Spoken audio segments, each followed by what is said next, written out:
Hello everyone, मेरा नाम है अमन श्रीवास्तव। मेरा जो इवोल्यूशन वाला वीडियो था, ह्यूमन इवोल्यूशन वाला वीडियो था, उसमें मैंने बताया था आपको कैसे जो ह्यूमन है वो एक एप से कैसे आज के ह्यूमन में बना, उसका जो स्टेजेस थे उसके बारे में बताया था। और ये भी बताया था एंड में कि क्या जब होमो सेपियंस सेपियंस जो मॉडर्न ह्यूमंस थे वो जब बने तो वो कैसे अपना जो कॉन्टिनेंट है वो क्रॉस करके यूरोप और एशिया अफ्रीका में ओरिजिनेट हुए थे और यूरोप और एशिया में जाके बसने लगे। और जब वहां गए तो इनका कॉन्फ्लिक्ट भी हुआ जो दूसरे होमोनिड ग्रुप के मेंबर्स थे उनसे। और ये कॉन्फ्लिक्ट का जो नतीजा हुआ वो भी मैंने आपको बताया था, केवल होमो सेपियंस सेपियंस बचे। ये थोड़ा मैरिज भी हुई इनकी, नियंड्रल मैन थे, नियंड्रल जो ग्रुप था उनके लोगों के साथ, लेकिन जो ओवरऑल जो नियंड्रल ग्रुप है वो एक्सटेंड कर गया। ओके, और ये क्या हुआ गाइस, जो होमो सेपियंस सेपियंस बचे, जब नियंड्रल मैन जो एक्सटेंड कर गया वो उसके बाद जो एक ही ग्रुप बचा वो होमो सेपियंस सेपियंस, जिस ग्रुप के हम लोग भी हैं। ओके, इस ग्रुप में क्या हुआ गाइस, इस ग्रुप में क्या हुआ गाइस, जब ये ग्रुप के लोग जब और फैलने लगे और अलग अलग जगह जाके बसने लगे, तो जो उस जगह के क्लाइमेट होता है या फिर उस जगह के जो रिसोर्सेस होती है उसके अनुसार अपने आप को ढालने लगे। तो जहां पर जो क्रॉप इजिली अवेलेबल था वो इनका स्टेबल फूड हो गया, जहाँ विंटर ज्यादा था वहाँ इनका जो क्लॉथिंग है वो थोड़ा डिफरेंट हो गया, और जहाँ समर ज्यादा था गर्मी ज्यादा थी वहाँ इनका जो क्लॉथ जो कपड़े हैं वो थोड़ा अलग हो गए। तो वेशभूषा हो गया कह लें या फिर खान पान कह लें, या हर तरीके से जो इनका जो वहाँ का इन्वायरमेंट था, इनकी लोकल एरिया का जो इन्वायरमेंट था वो इनको इन्फ्लुएंस करने लगा। ओके, तो इसी इन्फ्लुएंस के चलते जो इन लोग में जो चेंज आया, जो अलग अलग जगह में जो अलग अलग चेंज आया, वेरिएशन जो आया, उसको हम लोग कहते हैं कल्चर। ओके, जो इन्वायरमेंट के या फिर जो वहाँ के जो क्लाइमेट हो गया या फिर किसी रिलीजियस पर्पज से जो भी इनका जो रूल्स और स्टैंडर्ड जो क्रिएट होते हैं किसी भी वजह से, चाहे रिलीजियस हो गया, चाहे इन्वायरमेंट हो गया, चाहे अवेबिलिटी ऑफ रिसोर्सेज हो गया, जो भी कन्विक्शन, जो भी रूल्स, जो भी प्रैक्टिसेस जो क्रिएट होते हैं उसको हम लोग कहते हैं कल्चर। तो अलग अलग जगह अलग अलग कल्चर क्रिएट होने लगा, है ना। और जब ये अलग अलग कल्चर क्रिएट होने लगा तो अलग अलग कल्चर क्रिएट होने लगा, और इसी कल्चर को गाइस जब जो हमारे आर्कियोलॉजिस्ट हैं ये किसी जगह पे कोई इनको वो मिलता है, रिमेन्स मिलता है, तो इसी कल्चर को ये लोग स्टडी करते हैं। ओके, उसी स्टडी के आधार पे जो एंशियंट हिस्ट्री है गाइस उसको हम लोग ने, सॉरी, जो हिस्ट्री है उसको अलग अलग ग्रुप में जो है क्लासिफाई किया गया। तो सबसे ब्रॉडर जो क्लासिफिकेशन है वो हम सब जानते हैं कि जो एंशियंट हिस्ट्री कहते हैं 6000 बीसी से 6050 जो का जो 6050 एडी या फिर 6050, सॉरी, 650 एडी या फिर 650 सीई कह लें, उसका जो पीरियड है उसको हम लोग कहते हैं एशियंट हिस्ट्री। ओके, और जो देखिए गाइस क्या है ना कि जो ह्यूमन की जो स्टोरी है वो शुरू तो होती है 3 मिलियन ईयर्स अगो, है ना, लेकिन जो 6000 बीसी से पहले हम लोग को ऐसा कुछ भी अभी कोई भी रिटर्न सोर्स रिसोर्स नहीं मिला है, या फिर ऐसे सोर्सेज नहीं मिले हैं जिनके आधार पे हम लोग उनकी जो हिस्ट्री है वो लिख सके। ओके, इसलिए जो एशियंट हिस्ट्री है उसका टाइमिंग स्टार्ट होता है 6000 बीसी से 650 एडी या फिर सीई। ओके, करेंट एरा या फिर आफ्टर डोमिनेंट। ओके, जो मिडिवल हिस्ट्री होता है ये 5th सेंचुरी से शुरू होता है, सॉरी 5th सेंचुरी यहाँ गलत लिखा है, ये इसी के बाद से 650 के बाद से शुरू होता है और ये 15th सेंचुरी तक चलता है। ओके, और जो मॉडर्न हिस्ट्री है ये 50th सेंचुरी के बाद की जो स्टोरी है इसको कहते हैं modern history till the late 18th century. Okay, ये ब्रॉडर क्लासिफिकेशन ये आप सब जानते हैं, इसमें कुछ बताने वाली जरूरत नहीं है। और जो एक अलग क्लासिफिकेशन है based on the sources available, जो इतिहास है उसको लिखने के लिए हम लोग के पास क्या क्या सोर्सेज हैं और किस किस सोर्सेज से हम लोग को पता चला है हिस्ट्री के बारे में, उसके आधार पे हम लोग ने जो एक नया क्लासिफिकेशन किया गया है उसको हम लोग उसको अलग क्लासिफिकेशन किया गया है इनटू 3 ग्रुप, किसमें प्री हिस्ट्री, प्रोटो हिस्ट्री और जो हिस्ट्रिक पीरियड। ओके, जो प्री हिस्ट्री है गाइस ये वो हिस्ट्री है जिसके बारे में हम लोग को कुछ भी रिटन रिकॉर्ड अवेलेबल नहीं है। ठीक है, और ये वो फॉर इंडिया इसका जो टाइमिंग है वो 3 मिलियन ईयर्स अगो से 3000 BC है। ये मेरे को यहाँ नहीं लिखना चाहिए, फिर भी मैंने इन्फॉर्मेशन देने के लिए आपको बता दिया, क्योंकि जो पूरे लेक्चर्स है, जो सीरीज है, ये है वर्ल्ड हिस्ट्री के बारे में। तो यहाँ इंडिया का लिखने का, टाइम लिखने का कोई मतलब नहीं बनता। फिर भी आप लोग इंडिया के लिए एक तरह से एक अंदाजा रखिएगा। फॉर इंडिया ये जो प्री हिस्ट्री का पीरियड है, ये 3 मिलियन ईयर्स अगो से 3000 BC का जो पीरियड है, इसको प्री हिस्टोरिक पीरियड कहते हैं। Okay. Proto historic period guys वो है जिसमें रिटन रिकॉर्ड तो अवेलेबल है, लेकिन उसको डिसाइफर नहीं किया गया है अब तक। ओके। ये इंडिया के लिए इसकी टाइमिंग है 3000 BC से लेके 600 BC से। ये फिर मैं कह रहा हूँ, ये टाइमिंग जो है ये इंडिया के लिए है, वर्ल्ड के लिए नहीं है। अलग अलग जगह पे ये अलग अलग टाइमलाइन है, तो इसको बाकी जगह पे मत एडजस्ट करिएगा। फॉर इंडिया के लिए सिर्फ ये टाइमिंग है। इंडिया के पास अभी तक कोई भी ऐसा रिटन रिकॉर्ड नहीं है 3000 BC से, सॉरी 600 BC से पहले का, जिसको अभी तक डिसाइफर्ड किया गया हो। ठीक है, तो वो प्रोटो हिस्टोरिक हो गया इंडिया का, सारी हिस्ट्री प्रोटो हिस्टोरिक हो गई। ओके। फिर जो हिस्टोरिक पीरियड आता है, जिसका जो हम लोग को जो रिटन रिकॉर्ड है वो अवेलेबल भी है और वो डिसाइफर्ड भी है, तो उसके बेसिस पे हम लोग बहुत आसानी से अपनी हिस्ट्री जो है उसके बारे में नॉलेज गेन कर सकते हैं। इंडिया के लिए वो टाइमिंग है 600 BC के बाद का। ओके। तो दो क्लासिफिकेशन आप लोग ने देख लिया, एशियंट, मिडिवल, मॉडर्न, और pre historic, proto historic and historic period. History है गाइज वो उसका भी, उसको और भी क्लासिफाई किया गया है। हिस्ट्री का क्लासिफाई किया गया एशियंट, मिडिवल, मॉडर्न, और जो इसमें जो एशियंट हिस्ट्री है इसको सब ग्रुप में क्लासिफाई किया गया है।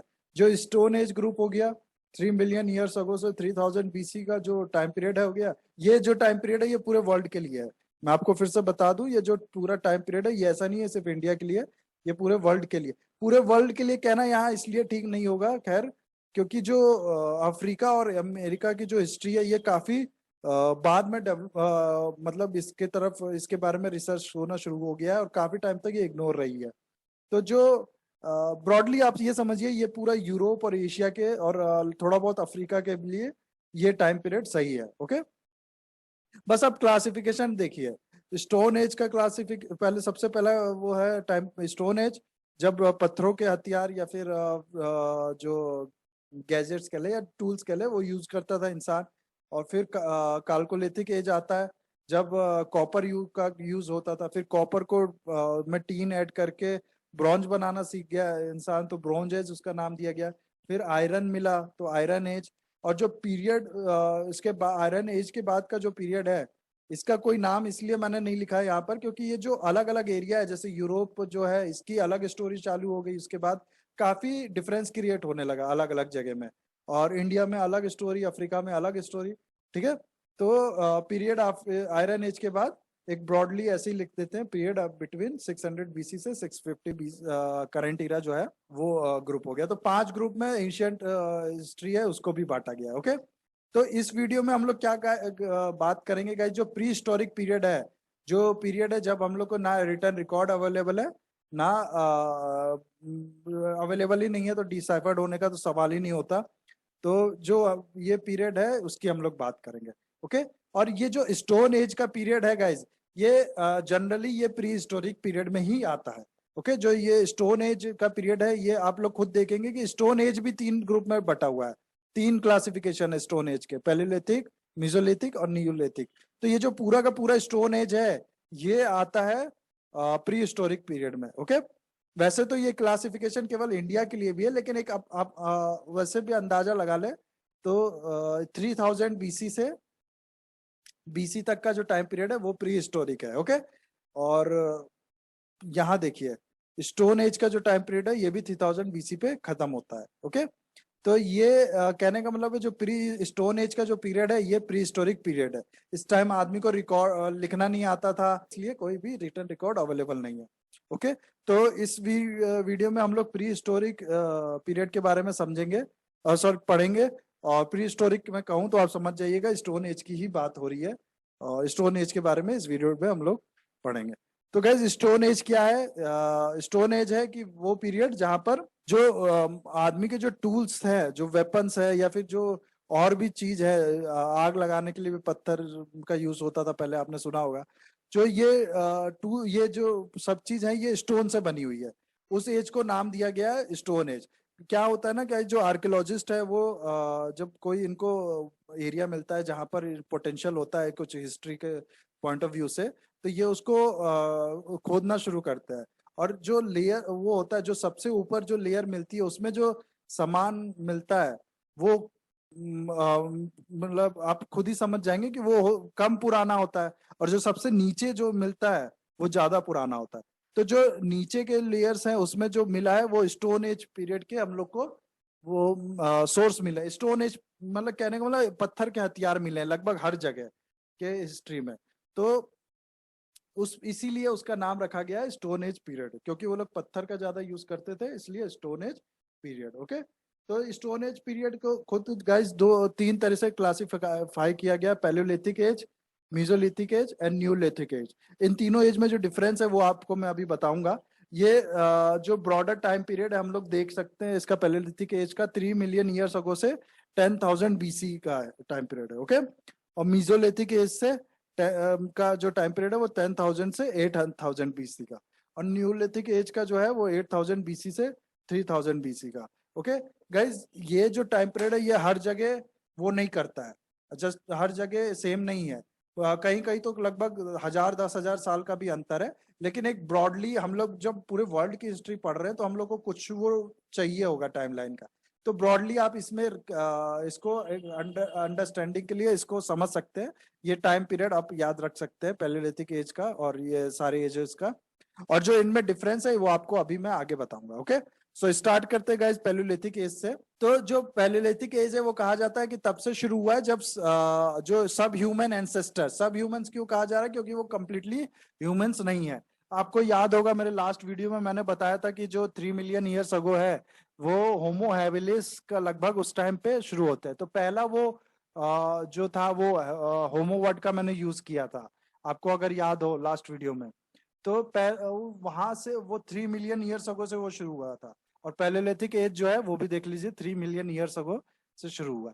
तो तब से लेके जो कहानी थी 10,000 साल ईयर्स अगो तक, वो 10,000 BC तक, सॉरी, उसको कहा गया है वो जो टाइम पीरियड है वो है पैलियोलिथिक एज का time period. Okay okay guys, तो paleolithic age 3 million years ago से 10,000 BC का जो टाइम पीरियड है, इसमें जो इस टाइम पीरियड को हम लोग पैलियोलिथिक एज कहते हैं। इसमें जो इंसान था वो जनरली हंटर गैदर था, वो जानवरों को मार के या फिर जो भी नेचुरली उसे मिल जाता था वो फूड वो खाता था। ओके, उसका वो खाता था और उसी से अपना पेट भरता था।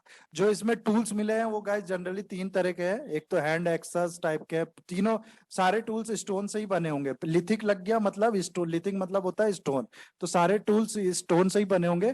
तो general 3 major types of tool है, हैंड एक्सेस हो गया, चॉपर हो गया और फ्लैक इम्प्लेंट। ओके, ये पैलियोलिथिक एज के कुछ टूल्स हैं, वेपन से आप देख सकते हैं। हैंड एक्सा, एक्साज आपको पता होगा जिससे लकड़ी काटते हैं, तो हैंड एक्सा उसी तरह का होता है। ये हैंड एक्सा ही लग रहा है मेरे को। फिर चॉपर आपको पता है, चॉप करने वाला, वो भी पत्थर के बना। फ्लैक इम्प्लेंट पतला सा होता होगा काटने के लिए। ओके, मैंने आपको बताया हंटिंग और फूड गैदरिंग पे डिपेंड करते थे। और एविडेंस, कोई एविडेंस मिला है डोमेस्टिकेशन का? कोई एविडेंस नहीं मिला है अब तक। ओके, अभी तक इंसान इतना सुपीरियर नहीं हुआ है कि वो दूसरे एनिमल्स को डोमेस्टिकेट कर सके। ओके, उसको बन मतलब रख सके। डोमेस्टिकेशन का अभी भी इंसान भी खुद ही जानवरों की तरह ही है लगभग। कॉग्निटिव डेवलपमेंट भी उतना नहीं है। क्रेनल कैपेसिटी भी कितनी थी मैंने आपको बताया था, लगभग 650 शायद क्रेनल कैपेसिटी थी होमो हैबिलिस की 3 मिलियन ईयर्स अगो। यही था शायद, आप दे चेक कर लीजिएगा उस वीडियो में। ओके, और जो सीजनल माइग्रेशन था उसको कंपेल था इंसान, फॉलो मजबूर था नेचर के सामने। माइग्रेशन जो सीजन थे वो चेंज होता था तो अपनी जगह छोड़ के जाना पड़ता था। ओके, प्लस जो नेचुरल जो ये चीजें वो खा रहा है, जब वहां से वो बंद मिलना बंद हो जाता था, जो फर्टिलिटी अपने आप खत्म कम हो जाती थी, जो तो जो नेचुरल वेजिटेशन की वजह से जो इसको फूड मिलता था वो भी मिलना बंद हो जाता, वहां पर कम हो जाता था। तो उसकी वजह से भी इसको वो जगह छोड़ के जाना पड़ता था। काफी मजबूर था इंसान इस समय। कहीं कहीं इन लोग को ठीक ठाक फूल मिल जाता तो वहां ये लोग ज्यादा देर तक रह सकते थे। तो ऐसी जगह पे रहने के लिए ये केव का या फिर स्किन टेंट का यूज करते थे। ओके, और आप देख सकते हैं जब खाने पीने के लिए नहीं है तो सेंस ऑफ प्रॉपर्टी तो सवाल ही नहीं होता कि ये जमीन मेरी है, ये जमीन तेरी है, ऐसा होना सोच भी नहीं सकते हम लोग। तो इस समय ऐसा कुछ नहीं था, सब बराबर थे। आर्ट जो था बहुत से आर्ट के वो देखे गए।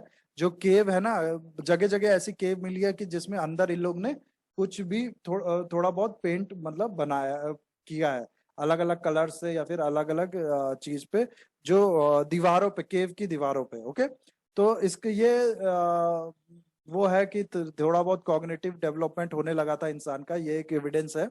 और मोस्टली जो ऐसे पेंटिंग्स है ये डीप केव्स में मिलेंगे जहां पर सनलाइट भी नहीं होती पहुंचती थी।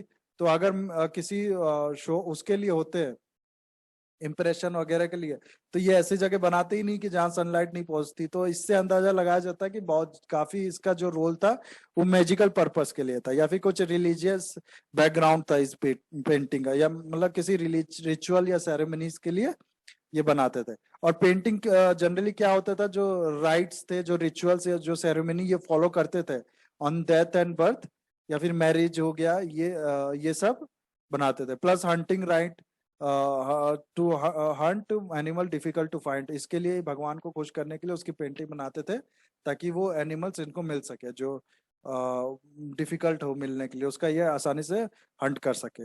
ओके, इंडिया में ऐसी पेंटिंग आपको भीमबेटका में, जो एमपी में पड़ता है, उसमें मिलेंगी आपको काफी पेंटिंग। उसमें भी काफी जानवरों की ये इसी तरीके की पेंटिंग बनाई गई है। ओके, ये आप लोग देख सकते हैं, ये cave line drawing from Chauvet cave in south France के जो केव है ऑरिगेंशियन पीरियड का। ऑरिगेंशियन पीरियड जो 35,000 से 30,000 ईयर्स ओल्ड का जो पीरियड है, इसको हम लोग ऑरिगेंशियन पीरियड कहते हैं। ओके, ईयर्स अगो होना चाहिए मेरे ख्याल से यहाँ, या ईयर्स ओल्ड नहीं, ईयर्स अगो होना चाहिए। ओके, तो ये वहां पर ऐसी पेंटिंग मिली है। प्लस ये बिशन पेंटिंग, ये केव ऑफ अल्तामिरा, ये वहां पर ऐसे बिशन पेंटिंग मिली, ये सब पैलोलिथिक पेंटिंग है। और ये तो मिजोलिथिक डांस, मिजोलिथिक पेंटिंग है, इंडिया में भीमबेटका में मिली है, मध्य प्रदेश में। ओके, ये कुछ इंपॉर्टेंट साइट्स है पैलोलिथिक के, जहाँ पर अलग लोग रहते थे अपने कल्चर में। आप लोग देख सकते हैं अबरी पटौत, फ्रांस, अल्तामिरा, ये सब इंपॉर्टेंट साइट्स है, ये देख सकते हैं। इंडिया के साइट्स देख लीजिए, बैलान वैली में जो कंसंट्रेशन मिली है पैलोलिथिक पीपल्स की, पालगम वैली, भीमबेटका शेल्टर, अटीरामपक्कम। पैलेयोलिथिक एज के बाद गाइस जो एज आता है वो मेसोलिथिक एज, इसको जनरली ट्रांजिशन एज कहते हैं। जो पैलेयोलिथिक एज के बाद जब का जो नेक्स्ट एज है वो है न्यूलिथिक। और न्यूलिथिक और पैलेयोलिथिक के बीच का जो एज है उसको हम लोग मेसोलिथिक नाम दिया गया। ये बेसिकली एक ट्रांजिशन पीरियड है बिटवीन टू एजेस। ओके, इसमें क्या है कि दोनों के थोड़े थोड़े फीचर्स मिले हैं, पैलेयोलिथिक एज के भी और न्यूलिथिक एज के भी। इसमें लास्ट मेसोलिथिक के लास्ट उसमें आपको थोड़ा बहुत डोमेस्टिकेशन और जो फूड ग्रोइंग है उसकी निशानी मिलेगी, कहीं कहीं एविडेंस मिलेंगे, बहुत कम एविडेंस मिलेंगे, लेकिन थोड़े बहुत मतलब थोड़े बहुत एविडेंस मिलेंगे कि एग्रीकल्चर शुरू किया इंसान ने, या शुरू किया या फिर पहला एग्रीकल्चर अटेम्प्ट किया। ओके, तो ये कहने का मतलब है कि जो न्यूलिथिक कल्चर है ये इसका फीचर्स है एग्रीकल्चर और डोमेस्टिकेशन का। ओके, और जो पैलेलिथिक फीचर्स का पैलेलिथिक एज का जो फीचर्स है हंटिंग गैदरिंग का, वो भी इसमें मिलेगा। तो ये मिक्सचर है दोनों के फीचर्स का, इसलिए ये इसको कहते हैं ये ट्रांजिशन फेज था। अभी जो एग्रीकल्चर शुरू हुआ था, लेकिन एग्रीकल्चर उतना वो नहीं था, एक तरह से ट्रांजिशन था, बहुत फेंट बिगिनिंग हुई थी अभी इस मिजोलिथिक एज में। न्यूलिथिक एज का मतलब वो एज जहां पर एग्रीकल्चर और डोमेस्टिकेशन आदमी ने शुरू कर दिया था। ओके, और मिजोलिथिक एज में दोनों हो रहा था, हंटर गैदर्स भी थे और थोड़ा बहुत एग्रीकल्चर भी शुरू हो गया था। ओके, आइस कवर जो है वो कम हो गया था, जो फॉरेस्ट कवर है वो बढ़ गया था। इससे पहले आइस एज था वो कम, आइस मेसोलिथिक एज की शुरुआत में वो आइस कवर जो है वो कम होने लगा था। जो बिग एनिमल थे वो कम हो गए, और जो डॉग वगैरह जो छोटे छोटे एनिमल हैं वो ज्यादा दिखने लगे।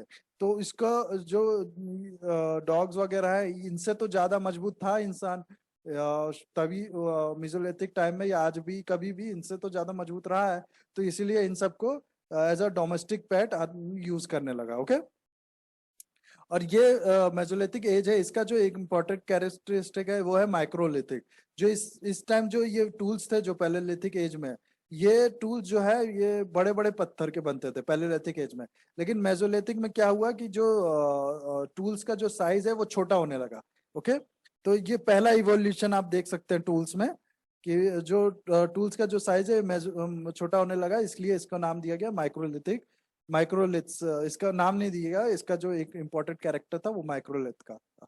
ओके, माइक्रो मतलब छोटा, लिथ मतलब पत्थर। ओके, और स्लेज का ये लोग यूज करते थे transport over ice and snow. जो हार्वेस्टेड फूड ग्रेन्स है grew in wild in some region, मैंने बताया आप लोग को कहीं कहीं जो वाइल्ड रीजन में जो फूड ग्रेन्स जो अपने आप हो जाते थे वो ये लोग यूज करते थे। जो उसका फीचर है पैलेलिथिक में, वो लोग भी ऐसे हंट गैदरिंग करते थे। और पैलेस्टाइन में जो है पहला कल्टीवेशन प्रैक्टिस किया गया था। Okay, practising of cultivation. Beginning of farming, ancient men took natural growth as a granted and exploited it when soil become infertile to move to next land. इसके बाद आता है गाइस न्यूलिथिक एज। ये as इतना important है कि आप देख सकते हैं यहाँ पर न्यूलिथिक एज नहीं, न्यूलिथिक रिवॉल्यूशन लिखा है। ओके, रिवॉल्यूशन मतलब इस टाइम के बाद आदमी की जो लाइफ है ये कंप्लीटली बदल गई न्यूलिथिक में। ओके, न्यूलिथिक वो टाइम पीरियड था जब लोगों ने परमानेंट सेटलमेंट शुरू कर दिया। क्यों? क्योंकि एग्रीकल्चर एक लार्ज क्वांटिटी में सबको पता चल गया एग्रीकल्चर की टेक्नोलॉजी, और लार्जर एरिया में लगभग पूरे उसमें, पूरा तो नहीं कहूंगा लेकिन बहुत ज्यादा एग्रीकल्चर को लोगों ने अपना लिया था यहाँ पर। ओके, क्या है Neolithic revolution? When man completely adopted Mesolithic invention of agriculture. Okay, जब एग्रीकल्चर को कंप्लीटली अडॉप्ट कर लिया मैन ने तो उसको कहा गया Neolithic revolution. Okay, domestication of cattle for food, ये भी हुआ था। देयरफॉर अब जब एग्रीकल्चर वो हुआ तो गाइस इधर उधर आदमी को भागना नहीं पड़ा। पहले हंटर गैदरर जब लाइफ थी तब जहां इसको वो मिलेगा, जहां तक ज्यादा जानवर अवेलेबल होंगे वहां इसको जाना पड़ेगा, नहीं तो फिर भूखे मर जाएगा इंसान। अगर जानवर ही नहीं होंगे इसके इलाके में तो किसको मार के खाएगा? तो इसलिए जानवरों के उस पर डिपेंड करता था इंसान का सेटलमेंट। और जैसे ही जानवर उस जगह के कम होते थे वैसे ही उसको जगह छोड़नी पड़ती थी। लेकिन क्या हुआ कि गाइस जब ये होने लगा, अरे जब एग्रीकल्चर होने लगा तो अब इंसान एक जगह परमानेंट परमानेंट सेटल हो सकता था। ओके, अब इसको इधर उधर भागने की जरूरत नहीं हुई, भागने की जरूरत कम हो गई। लेकिन जब आदमी ने पहली पहली बार जब एग्रीकल्चर करना सीखा तो उसने क्या किया कि एक के बाद एक अपने जो क्रॉप्स वो लगाते गया और एग्रीकल्चर करता गया। लेकिन एक टाइम के बाद क्या हुआ, जो सॉइल कंटिन्यूस एग्रीकल्चर की वजह से इनफर्टाइल हो गई। जब इनफर्टाइल हो गई तो फिर क्या हुआ कि वो आदमी को मजबूरी में वो एरिया छोड़ के दूसरे जगह पे जहाँ पर सॉइल फर्टाइल है वहां पर जाना पड़ा। ओके, इसी की वजह से कुछ कहीं कहीं जो ऐसे एरिया जहां पर सॉइल जल्दी इनफर्टाइल नहीं होती थी वहां पर परमानेंट सेटलमेंट डेवलप हुआ। वो कौन से एरिया थे जहां पर सॉइल फर्टाइल नहीं होती थी, ये वो इनफर्टाइल नहीं होती थी, ये वो एरिया थे जहां पर जो है हर साल फ्लड आती थी। फ्लड से क्या होता है गाइस, जो रिवर वाटर होता है, जो सी वाटर होता है, ये जो सेडिमेंट्स है ये डिपॉजिट कर देता है सॉइल्स में, और जो वो सॉइल सेडिमेंट्स क्या होते हैं, सॉइल की फर्टिलिटी बढ़ाते हैं। तो इसीलिए जो नदी के किनारे का आसपास का एरिया है वहां पर परमानेंट सेटलमेंट डेवलप होने लगा। ओके, और यही एक बहुत बड़ा रीजन था गाइस, जो अर्लीस्ट सिविलाइजेशन अभी आप आगे देखेंगे इसमें हुए वो केवल नदी के आसपास ही हुए। ओके, जैसे इंडस वैली सिविलाइजेशन इंडस नदी या सिंधु नदी के पास हुआ, वैसे इजिप्शियन सिविलाइजेशन डेवलप हुआ नाइल नदी के पास। और जो मेसोपोटामिया था वो डेवलप हुआ यूफ्रेट्स और टाइग्रिस नदी के बीच में। और जो चाइनीज सिविलाइजेशन था वो डेवलप हुआ हुआंग हो रिवर या येलो रिवर ड्वेलिंग यूज करना, पिट ड्वेलिंग वो होने लगा। इस समय पिट ड्वेलिंग मतलब वो होता है कि जब आपका जो घर है वो थोड़ा बहुत जमीन के अंदर बना हो, तो उस तरह के जो रहने का जो घर का स्ट्रक्चर होता था उसको पिट ड्वेलिंग कहते हैं। तो उस पिट ड्वेलिंग इस समय देखा गया। मड हाउस बनना शुरू हो गया made of wooden post and thatched roof. Okay, settlement near field where people cultivated land. This settlement grew into village and then fortified town also led to the development of organized social life. Okay, बहुत easy है guys, simple language में लिखा है कि लोग यहाँ पर settle होने लगे, फिर सेटलमेंट जब होने हुआ तो उस जगह की थोड़ी पॉपुलेशन बढ़ने लगी, या फिर एक लोगों ने जब एक जगह पे सेटलमेंट होने हुए सेटल हुए, तो वो एक विलेज की तरह ग्रू कर गया वो एरिया। ओके, एक विलेज बन गया वो एरिया, और फिर उस एरिया में ग्रो करते करते टाउन की तरह डेवलप किया। ओके, टाउन की तरह डेवलप किया बहुत बाद में वो भी। ये जो चेंज है ये काफी लेटर यूरोप में वो हुआ। यूरोप का जो मेसोलिथिक एज है ये काफी लेट स्टार्ट हुआ, अराउंड यूरोप का में ये डेवलपमेंट काफी लेट हुई। ओके, और डेवलपमेंट ऑफ मिक्स्ड फार्मिंग शुरू हुई। जो क्या हुआ ना कि लोग वहीं पर बसेंगे, मैंने आपको बताया ज्यादातर लोग वहीं बसे जहाँ पर पानी की सुविधा अवेलेबल थी, और जहाँ पर क्या बोलते हैं जो रिवर है वो बार बार उसको वो कर दे, जो सॉइल की फर्टिलिटी कम हो रही है वो बैलेंस कर दे रिवर का जो सेडिमेंट डिपॉजिट होता है उसके थ्रू से। तो पानी के आसपास लोग बसे, एनिमल्स भी वहीं पर ज्यादातर मिलेंगे जहाँ पर जो वो है पानी की अवेलेबिलिटी ज्यादा हो। इसलिए इस वजह से क्या हुआ कि डोमेस्टिकेशन जो है वो लार्ज स्केल पे ज्यादा हुआ। ज्यादा एनिमल्स और ह्यूमंस जो है वाटर रिसोर्स की वजह से आप एक साथ वो आए, मतलब एक जगह पे इकट्ठा हुए, और फिर डोमेस्टिकेशन जो है लार्ज लार्ज उस पे लार्जर क्या कहते हैं ज्यादातर ज्यादा स्केल पे डोमेस्टिकेशन का यूज होना शुरू हो गया। ओके, पर क्या होता था कि इस समय जो एनिमल्स होते थे वो ज्यादातर मिल्क और मीट के लिए यूज करते थे। ये जब एग्रीकल्चर बहुत ज्यादा बढ़ने लगा गाइज, तो आप हम लोग को पता है कि जो फूड जो स्टोरेज है उसके लिए बर्तन भी चाहिए होंगे। जब ज्यादा एग्रीकल्चर होने लगा तो आदमी के पास सरप्लस फूड आया, कि जो उसको तुरंत के लिए जरूरी नहीं है लेकिन उसको स्टोर करके रखना पड़ेगा, ताकि जो बैड टाइम्स हैं, जब उतना वो नहीं हुआ, ग्रोथ नहीं हुआ, जो उतना अच्छा एग्रीकल्चर का रिजल्ट नहीं हुआ, उस टाइम पे यूज कर सके। तो इसलिए गाइस क्या हुआ कि जो इन्वेंशन हुआ उसका पॉट्स का या फिर स्टोरेज का। ओके, इन सब की वजह से क्या हुआ कि जो सरप्लस फूड की वजह से क्या हुआ, जो विलेज है वो बड़े विलेज बड़े विलेज बढ़ने लगे, जो विलेज का साइज जो है वो बढ़ता गया। सर जब अवेलेबिलिटी ऑफ फूड है तो जाहिर सी बात है कि लोग की पॉपुलेशन है, भूखमरी नहीं होगी तो भूख से लोग नहीं मरेंगे तो पॉपुलेशन बढ़ेगी। ओके, ये बढ़ता गया और एंड में जाके टाउन में डेवलप हुआ। ओके, लोग का जो है जो टूल्स है उसमें भी काफी चेंज हुआ। अब लोग पॉलिश टूल यूज करने लगे, जो ज्यादा इफेक्टिव था, ज्यादा यूटिलिटी थी उसकी। ओके, और इम्पोर्टेंट पॉलिश टूल जो है स्टोन सेल्स का यूज होता था, और अभी भी स्टोन के ही लिथिक वर्ड है, इसका मतलब स्टोन टूल ही यूज होता है। ओके, एक्स इने का यूज होता था, पॉलिश्ड होते थे वो भी। Enablement to cut and shape timber led to growth of carpentry. क्या होता था ना, जो एक्स का जो साइड वाला देखिए इस तरह के एक्स बनने लगे, ये लकड़ी से पकड़ के, ताकि यहाँ पर हैंडिंग पकड़ने के लिए लकड़ी का ऐसा जो है क्या कहेंगे पार्ट्स अटैच होने लगा एक्स से। पहले होता था केवल हैंड एक्स का यूज होता था, अब ऐसे होने लगा। तो इस तरह से लकड़ी को यूज करने से क्या हुआ, कारपेंट्री भी ग्रो की। ओके, कारपेंट्री का भी एक क्राफ्ट वो कह ले आर्ट डेवलप हुई। ओके, सिकल्स यूज होने लगा, made of wooden handle into which blades of flint flakes was fixed. Okay, जो पतले से फ्लैक्स टाइप के जो ब्लेड्स थे वो यूज होते थे, और हैंडल उसका वुड का होता था, तो वुड पे भी काम शुरू हो गया। ओके, बो एंड एरो का जो पहले भी यूज होता था अभी भी होने लगा, लेकिन शार्प उसका वो हो गया, थोड़ा किया गया। Okay, sling was used to use as a bone of use of bone and altar for making tool like needles and harpoons.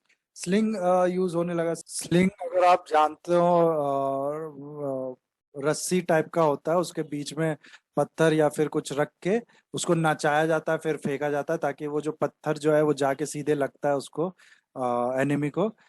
इस तरह का वेपन होता है, वो भी इसमें यूज हो गया। और जो बो एंड एरो थे, ये पैलियोलिथिक एज में भी यूज होते थे, लेकिन इसमें बढ़ गया इसका अभी भी यूज कंटिन्यूज हुआ इसका वो यूज। यहाँ मेंशन नहीं है क्योंकि थ्री मेजर, मैंने केवल मेजर टूल्स मेंशन किए, लेकिन पैलियोलिथिक एज में भी बोज एंड एरोज यूज होता था। तो ये सब टूल्स हो गए न्यूलिथिक एज के। कहाँ गया, ये सब टूल्स हो गए, सिकल हो गया, एक्सेस हो गया, बोन्स एंड एरोज हो गए, सिलिंग्स हो गए, और स्टोन सेल्स एक टूल्स है। यहाँ भी आप लोग देख सकते हैं इमेज में अलग अलग टूल्स जो थे न्यूलिथिक एज के। ओके, इन्वेंशन ऑफ पॉटरी मैंने आपको बता दिया कि जो सरप्लस फूड हुआ तो उसको स्टोर करने के लिए भी कुछ चाहिए था, तो उसके लिए पॉटरी, हर जगह पॉटरी का इन्वेंशन हुआ। अलग अलग कल्चर्स में अलग अलग पॉटरी का वो हुआ मैन्युफैक्चर, अलग तरह से बनाने शुरू किया लोगों ने। पहले क्या होता था, स्ट्रॉ की जो बास्केट होती थी, स्ट्रॉ और ट्विक्स की जो बास्केट बना के उसको चारों तरफ से मिट्टी से वो कर दिया जाता था। अरे क्या कहते हैं, चारों तरफ मिट्टी के लेयर चढ़ा दी जाती थी ताकि उसमें वाटर भी स्टोर किया जा सके। उसके बाद क्या हुआ, बर्न्ड ब्रिक का यूज हुआ। सो उससे क्या होता था कि जो स्ट्रो के आसपास जो मिट्टी को वो लगाया जाता था, तो उसके बाद क्या हुआ था, तो उसमें आग लगा दी जाती थी जिससे स्ट्रो जो है वो पूरी तरह से बर्न हो जाता था, और जो मिट्टी होती थी ये और मजबूत हो जाती थी, और ये और जो क्ले में बदन चेंज हो जाती थी। ओके, तो इस समय आदमी क्ले में चेंज हो जाती थी और वाटर प्रूफ हो जाती थी मिट्टी भी। ओके, तो ऐसे इस पॉटरी का भी इवोल्यूशन हुआ। पॉटरी में भी एडवांसमेंट आई। पहले केवल स्ट्रॉ एंड इसका यूज होता था, फिर उसमें आग लगा के स्ट्रॉ को बर्न कर दिया जाता था ताकि जो क्ले की मिट्टी वो बने पॉटरी बन जाए। और वो क्ले की पॉटरी क्या होती है, वाटर प्रूफ होती है। ओके, कहीं कहीं राउंड स्ट्रिप ऑफ रोप्स की यूज की जाती थी to make coiled pot. Okay, इसके बाद स्पिनिंग एंड वीविंग की टेक्नोलॉजी आई। सबसे पहले वेस्ट एशिया में cloths of linen, cotton and woollen 3000 BC में इंडस वैली के लोग जो है वो सॉरी इंडस वैली के लोग जो 3000 बीसी में ही कॉटन्स के हम लोग को वो है एक दो रेफरेंस मिले, जैसे कहा जा सकता है कि 3000 बीसी में ही इंडस वैली के पीपल जो है कॉटन के बारे में जानते थे, इसलिए ग्रीक ने कॉटन इसका नाम सिंदोन रखा था, उसी के उस पे पढ़ा है। सिंदोन मतलब सिंधु के नाम पे सिंदोन नाम रखा गया कॉटन का। इसी टाइम पे जो ईरान का एरिया है, ईरान के साइड का एरिया, वहां पर वूल का डेवलपमेंट होता है। और फिर invention of spindle and staff ताकि उसके लिए स्पिनिंग के लिए, तो ऐसे ही ह्यूमन की इंटेलिजेंस बढ़ने लगी। और जो टेक्सटाइल इंडस्ट्रीज भी थी उसमें भी थोड़ा बहुत जंप मारा इंसानों ने, और जो मशीन्स थी स्पिंडल और स्पिनिंग की, उसकी वजह से टेक्सटाइल इंडस्ट्री भी ग्रो की। ओके, ओवरऑल कम्युनिटी लाइफ में इम्प्रूवमेंट हुई। सेटल लाइट मैंने बताया, लोगों के पास सरप्लस फूड था तो लोग को इतना छुट्टी मिल गई कि वो बाकी की लोगों के कम्युनिटी बाकी के चीजों पे भी अपना जो है दिमाग कंसंट्रेट कर सके, या फिर बाकी के चीजों के बारे में भी सोच सके, क्योंकि अब लोगों को रोज खाने के लिए वो नहीं करना पड़ता था, मेहनत नहीं करनी पड़ती थी। एग्रीकल्चर किया, एक बार में इतना सरप्लस फूड मिल गया कि आप बैड टाइम के लिए स्टोर कर सकते हैं। इसका मतलब ये नहीं है कि लाइफ बहुत ज्यादा सिक्योर हो गई, हमेशा आदमी के पास सरप्लस फूड रहता ही भी था। लेकिन जब आदमी के पास सरप्लस फूड रहता था तब वो अपना जो दिमाग है कहीं और कंसंट्रेट कर सकता था, ताकि बाकी प्रॉब्लम्स को भी सॉल्व किया जाए। तो ऐसे में इसको लीजर कहते, छुट्टी समझ लीजिए आप, काम से छुट्टी टाइप का। तो वो मिल गया लोगों को बाकी चीज पे भी फोकस करने के लिए, सेटल्ड लाइफ होने लगा, रूल्स क्रिएट किए गए, रेगुलेट और काउंसिल ऑफ जो कम्युनिटी लाइफ है इसको रेगुलेट करने के लिए रूल्स क्रिएट करे गए। ज्यादातर क्या होता था, जो एल्डर्स थे, काउंसिल ऑफ एल्डर्स, वो रूल्स बनाते थे और वो डिसीजन लेते थे। लेकिन अभी भी जो है कोई सोशल क्लास नहीं थी, कोई लैंड होल्डिंग नहीं थी, और लैंड्स जो है वो कम्युनिटी को बिलोंग करती थी, और सब मिलके एक साथ उस पर एग्रीकल्चर करते थे। या फिर क्या होता था कि किसी एक फैमिली को एक पर्टिकुलर एरिया दे दिया जाता था कि यहाँ पर तुम खेती करो। और बाद में क्या हुआ गाइस, धीरे धीरे ये बहुत बाद में, ये न्यूलिथिक एज में नहीं, उसके बाद धीरे धीरे क्या हुआ, ये प्रॉपर्टी बन गई इंडिविजुअल फैमिली की। ओके, कुछ रिलीजियस बिलीफ भी थे। जो ग्रेव्स था उस वहां पर हम लोग को देखने को मिले कि वेपन्स, पोट्री, फूड और ड्रिंक्स का सामान वहां पर जो डेड की वो जो लोग थे उनमें उनके साथ दफनाया गया है। ओके, और जो ये इस तरह का कहीं कहीं भी बिलीव था कि जो डेड एंसेस्टर है उनकी आत्मा जो है अर्थ में वो जाती है, और फिर वो क्रॉप्स को ग्रो करने में मदद करती है।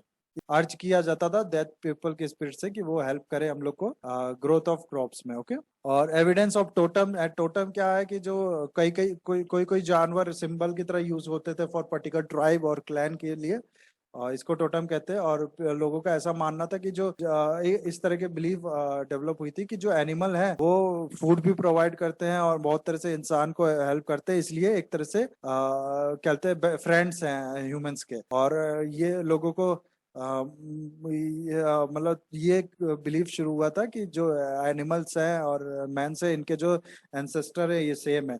और ये देखिए कितना सही बिलीफ है। मतलब कहने का मतलब कितना ये कितना सही है। आज हम लोग डार्विन्स की थ्योरी के बाद हम लोग जानते हैं कि ये बात सही है, लेकिन उस समय के लोगों को थोड़ा बहुत इस तरह की भले ये स्पिरिचुअल या फिर साइंटिफिक बैकग्राउंड नहीं होगा इस सोच का, लेकिन थोड़ा बहुत इस तरह की सोच डेवलप हुई थी। और आज आप लोग देखते होंगे, हम लोग के एक मिनिस्टर कहते हैं कि हम डार्विन्स की थ्योरी गलत है क्योंकि हमने कभी इवॉल्व करते हुए नहीं देखा। तो उस समय के भी लोग आज के लोगों से कहना ठीक नहीं होगा, लेकिन उस समय के लोग भी थोड़ा समझदार हो गए थे। ओके। और एनिमल्स जो है फूड प्रोवाइड करते हैं, इसलिए वो फ्रेंड्स हैं और रिलेटिव्स हैं इंसान के। लाइफ अभी भी काफी उतनी सिक्योर नहीं थी। इनसिक्योरिटी, इनएबिलिटी और जो नेचर है इसको समझ पाना अभी भी मुश्किल था। इसलिए जो फ्लड आते थे काफी डेथ हो जाती थी, या फिर नेचर जो नेचुरल डिजास्टर्स हैं उससे अभी भी डील नहीं कर पाता था इंसान। और कई बार कॉन्फ्लिक्ट भी होता था एनिमल्स से, ट्री और इन सब से। कई बार भूखा रहना पड़ता था उसको। इन सब की वजह से अभी भी लाइफ काफी इनसिक्योर थी। ओके। और कुछ क्ले फिगरिन मिली हैं वो जिससे बताया जा सकता है कि मदर गॉडेस जो है, जो अर्थ है, उनको मदर गॉडेस की तरह माना जाता है। उनकी पूजा की जाती है, उनमें मतलब रिस्पेक्ट दी जाती है। ओके। क्योंकि अर्थ जो है उसी से क्रॉप्स ग्रो होते हैं। तो आप देख सकते हैं लगभग हर चीज क्रॉप्स के आगे पीछे या फिर एग्रीकल्चर के आगे पीछे हर धारणा बनती जा रही है। ओके। और म्यूजिक जो है वो रिलेटेड टू फियर और होप के से रिलेटेड उसकी म्यूजिक होते थे इन सब टाइम पे। और कहीं कहीं जो इस एज को गाइस जो है मेगालिथिक भी कहा जाता है। ये डिफरेंस देखिएगा आप लोग। ये जो था ये मीजोलिथिक एज था, न्यूलिथिक एज से पहले मीजोलिथिक एज था। मीजोलिथिक एज को माइक्रोलिथ कैरेक्टरिस्टिक्स भी कहा जाता है, माइक्रोलिथिक एज भी कहा जाता था। और जो न्यूलिथिक एज है ये इसको सॉरी मेगालिथ कहा जाता है। तो तीन वर्ड है, मीजोलिथ, माइक्रोलिथ और मेगालिथ। ठीक है। जो मीजोलिथ है इसको माइक्रोलिथ भी कहते हैं। माइक्रोलिथ क्यों? क्योंकि कहीं कहीं यहाँ पर क्या होता था कि जो इसके स्टोन्स, जो टूल्स थे वो छोटे पत्थरों से बनना शुरू हो गए, इसलिए इसको माइक्रोलिथ भी कहते हैं। और जो न्यूलिथिक एज है इसको कभी कभार मेगालिथ कहते हैं। ठीक है। मेगालिथ क्यों? क्योंकि जो कहीं कहीं ऐसा दिया गया है, जो ब्यूरियल साइट्स थी, जो लोगों के जो दफनाया जाता था उसके आसपास लोग बड़े बड़े पत्थरों से स्ट्रक्चर बना दिया करते थे। कुछ इस तरह का स्ट्रक्चर आप देख सकते हैं बना दिया करते थे। कहीं कहीं यहाँ पर ये टेबल टॉप टाइप का होता था और कहीं कहीं केवल एक सिंपल पत्थर का खड़ा कर दिया जाता था, जो उसके जो डेड बॉडी को जहां पर वो किया गया है ग्रेव के सामने। ओके। ये आयरिश मेगालिथिक टोम्ब के ऊपर ये बनाया गया है। आप देख सकते हैं ये कितना बड़े बड़े पत्थर का यूज किया गया है। और ये इंडिया का है, साउथ इंडिया में ऐसे वो दिया था, सॉरी डेक्कन साइड का कहीं कहीं फोटो है ये। और ये देख सकते हैं आप, सिंगल कहीं कहीं ऐसे सिंगल स्टोन खड़ा कर दिया जाता था। तो ये कहने का मतलब है इसको, इसलिए इसका मेगालिथिक कैरेक्टरिस्टिक भी वन ऑफ द कैरेक्टरिस्टिक है न्यूलिथिक एज का। मेगालिथिक जो वो है वो वन ऑफ द कैरेक्टरिस्टिक है न्यूलिथिक एज का। एक फेमस एग्जांपल है इसका मेगालिथ का, वो फेमस स्टोनहेंज टेम्पल इंग्लैंड का। ये जो है ये स्टोनहेंज टेम्पल है इंग्लैंड का। देख सकते हैं आप, ऐसे ये मंदिर बनाया गया तो बनाया था उस टाइम लोगों ने बड़े बड़े पत्थर का यूज करके। ओके। तो इसमें कंफ्यूज मत होइएगा गाइस, जो मेगालिथ माइक्रोलिथ ये दो अलग चीज है। और मीजोलिथ और नियोलिथ ये दो अलग चीज है। एक और इन्वेंशन है गाइस, आप इस टाइम पीरियड से जुड़ा हुआ है, वह इन्वेंशन ऑफ व्हील। ओके। ये इन्वेंशन ऑफ व्हील ये सवरल स्टेज से गुजरा है। सबसे पहले तो पॉटरी बनाने के लिए जो व्हील यूज होती है सबसे पहले वो डेवलप किया गया होगा। ओके। उसके बाद क्या हुआ होता था, जो कार्ट है ड्राइंग कार्ट के लिए जो व्हील्स बनाए गए थे, और जो व्हीललेस स्लेज है वो आदमी पहले ही बनाना शुरू शुरू कर दिया था। अब उसके बाद क्या होता था, huge round of trunks of trees were also roll to carry heavy articles. जो ह्यूज राउंड ऑफ ट्रक्स, जो ट्रंक्स होते थे ट्रीज के, उसका इस्तेमाल किया जाता था सामान ले जाने के लिए। उसके बाद क्या हुआ, soon animals were used to draw it and जो व्हील्स होते थे वो ड्राइंग का यूज होने लगे ड्राइंग कार्ड के लिए। ओके, और फिर स्पिनिंग के लिए भी यूज होने लगा। स्पिनिंग के लिए भी काफी क्वाइट अर्ली यूज होने लगा। तो अब जो ह्यूमन प्रोग्रेस का पेस है, आप देख सकते हैं कितने इन्वेंशन तो न्यूलिथिक एज में ही हुए हैं। तो ये कहा कहना गलत नहीं होगा कि जो इनका ह्यूमन ह्यूमन प्रोग्रेस का जो पेस है वो काफी तेजी से एडवांस किया। इसलिए गाइज इस एज को केवल न्यूलिथिक एज नहीं, मैंने न्यूलिथिक रिवॉल्यूशन लिखा है इसके आगे। ओके, ये व्हील्स आप देख सकते हैं पहले यूज हुआ किस लिए, पॉटरी बनाने के लिए, फिर स्पेशलाइज क्राफ्ट और ड्राइंग क्राफ्ट के लिए यूज होने लगा, फिर जो स्पिनिंग टूल्स के लिए यूज होने लगा, ये सब यूज होने लगे व्हील्स के भी, और भी इसके यूज बढ़ते गए। Okay, so guys that's it for the video. I hope आपको इस वीडियो में से कुछ सीखने को मिला होगा, और ये वीडियो से कुछ आपके नॉलेज में इजाफा हुआ होगा। Have a nice day, take care.